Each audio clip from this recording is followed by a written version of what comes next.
Capítulo 1. A Arca na Bíblia, origem e função. A Bíblia descreve a origem da Arca de forma direta e solene. Em Êxodo 25, após libertar Israel do Egito, Deus ordena a Moisés que construa um objeto especial. Farão uma arca de madeira de acácia e a cobrirás de ouro puro por dentro e por fora. Suas dimensões eram exatas, suas instruções detalhadas. 2 querubins de ouro no propiciatório. Varas para transportá-la, jamais removidas. Nenhum toque direto permitido. A arca não era um simples baú. Era o trono de Deus na terra. Entre os querubins, no propiciatório, Deus dizia que se encontraria com Moisés. Ela simbolizava a presença real de Javé, a aliança entre Deus e Israel. A santidade absoluta, perigosa para quem a violasse. Não era apenas um objeto sagrado, era o centro espiritual do povo escolhido. Capítulo 2. As tábuas da lei e o conteúdo sagrado. O principal conteúdo da arca eram as tábuas da lei, os 10 mandamentos gravados em pedra. Segundo a Bíblia, foram escritas pelo dedo de Deus no Sinai. Essas tábuas não eram só regras morais, eram o tratado de aliança entre Javé e Israel. Em algumas tradições, a arca também guardava um vaso com maná, o pão do deserto. A vara de Arão que floresceu, simbolizando o sacerdócio legítimo. Esses objetos não eram meros souvenirs, eram testemunhas divinas. Eles lembravam Israel de sua história, milagres, provisão, eleição, lei e de suas obrigações. A arca era, portanto, cofre sagrado e contrato vivo. Um lembrete de que Deus caminhava com eles e esperava a obediência. Capítulo 3. Poder divino, milagres e maldições. A arca não era apenas um símbolo. A tradição bíblica a descreve como fonte de poder sobrenatural. Em Josué 3, as águas do Jordão se abrem quando os sacerdotes carregam a arca. Em Jericó, ela é carregada em procissão, as muralhas caem após o toque das trombetas. Mas esse poder não era neutro. Em 1 Samuel 4, Israel a leva para a batalha como amuleto e perde. Os filisteus a capturam. Porém, eles descobrem que não podem controlá-la. Seu deus Dagon cai destroçado. Tumores assolam as cidades. Pânico toma conta até que eles devolvem a arca. Em 2 Samuel 6, Uzá estende a mão para segurá-la quando os bois tropeçam e é fulminado. Essas histórias ensinam algo temível. A santidade não pode ser manipulada. A arca não era um talismã. Era a presença viva do Deus Santo, imprevisível, indomável. Capítulo 4. A arca no Êxodo e na conquista de Canaã. Durante o Êxodo, a arca era o centro do acampamento israelita.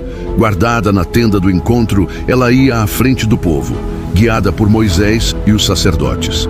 Numa geração habituada a deuses invisíveis e ídolos de pedra, a arca era a prova visível de que Javé caminhava com eles. Na conquista de Canaã, ela aparecia como arma sagrada, um estandarte divino, um juízo contra nações pagãs, um sinal do favor exclusivo de Javé. Mas a Bíblia não esconde os fracassos. Ela mostra Israel tratando a arca como fetiche, ignorando a obediência e sendo derrotado. A arca era bênção, mas exigia aliança fiel. Capítulo 5. O Templo de Salomão e o Lugar Santíssimo. O auge do prestígio da arca ocorreu com a construção do Templo de Salomão. Até então, ela habitava uma tenda portátil. Com Salomão, recebe um lar permanente, o Lugar Santíssimo. Em 1 Reis 8, a dedicação do templo é descrita como um espetáculo sagrado. A arca é levada em procissão solene. Quando os sacerdotes a colocam no Santo dos Santos, uma nuvem enche o templo, a glória de Javé. O Lugar Santíssimo era proibido para todos, exceto o sumo sacerdote, uma vez por ano, no Yom Kippur. A arca não era mais só símbolo tribal, era o coração espiritual de Israel, o trono invisível de Deus na capital de sua nação eleita. Mas mesmo ali, ela lembrava um pacto de responsabilidade, porque quebrar a aliança significava perder tudo. Capítulo 6. O desaparecimento misterioso. Um dos maiores enigmas da história bíblica é: o que aconteceu com a arca? A Bíblia não dá um relato claro de sua destruição ou captura final. Ela some misteriosamente dos registros após o reinado de Josias, no século 7 a.C., quando Nabucodonosor destrói Jerusalém em 586 a.C. e queima o templo, não há menção de a arca ter sido levada para a Babilônia, diferente de outros tesouros. O livro de 2 Macabeus, não canônico para judeus ou protestantes, mas aceito por católicos e ortodoxos, sugere uma pista fascinante. Jeremias, advertido por Deus, teria escondido a arca em uma caverna no Monte Nebo, selando-a para sempre. Essa tradição apócrifa inflou lendas por séculos. Outros diziam que sacerdotes fiéis a esconderam antes do cerco. Mas, oficialmente, ela desapareceu. Um silêncio pesado paira sobre as Escrituras. A presença visível de Deus entre os homens se foi. Capítulo 7. Hipóteses históricas e arqueológicas. A ausência de registros claros gerou hipóteses e teorias. Arqueólogos tentaram localizar câmaras secretas sob o antigo templo, esperando pistas. Alguns propõem que a arca foi levada para o Egito, fundindo-se com lendas locais de objetos sagrados. Outros apontam para inscrições ou relíquias misteriosas encontradas em cavernas do deserto da Judéia.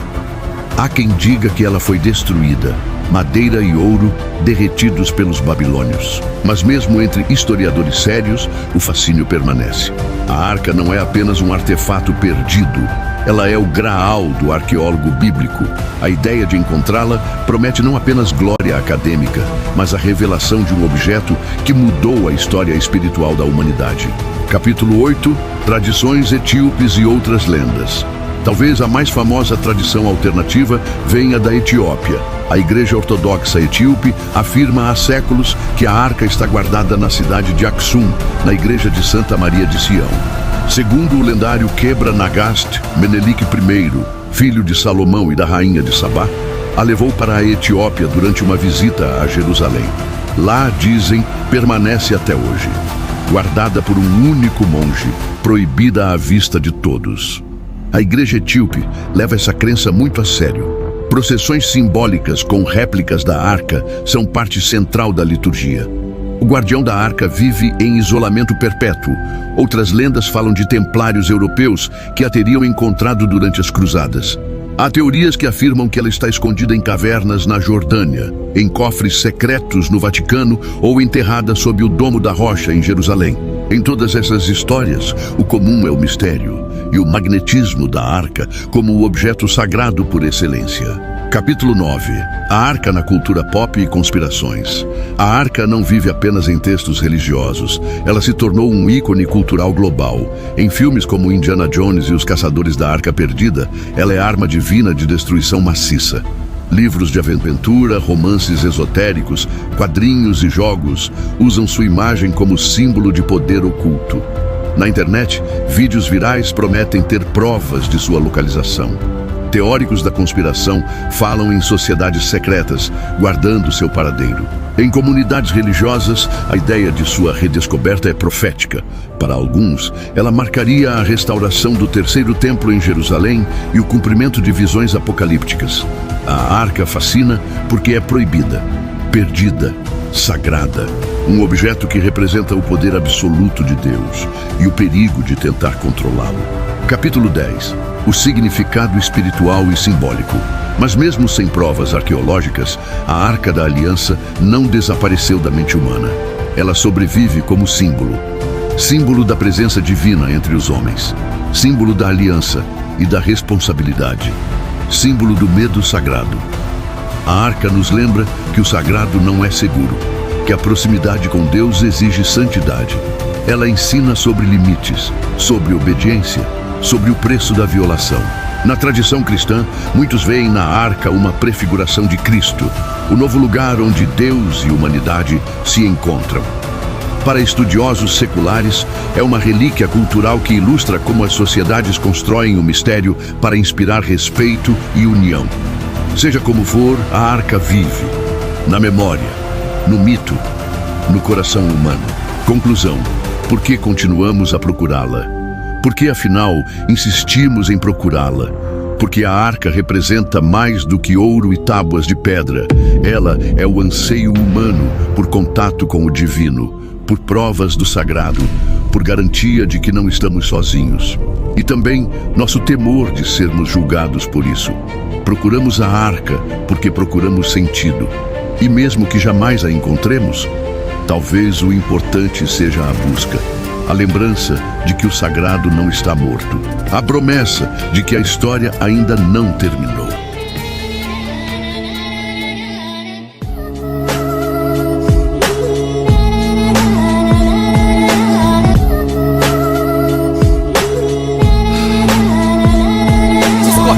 Gosto amargo de uma profissão de fé. Coração que aperta e flerta com a vontade de gritar. Ouço vozes no deserto clamando uma viva lista. Mas dessa vez eu sei que não é a de João Batista. Não na pista, arrisca agora.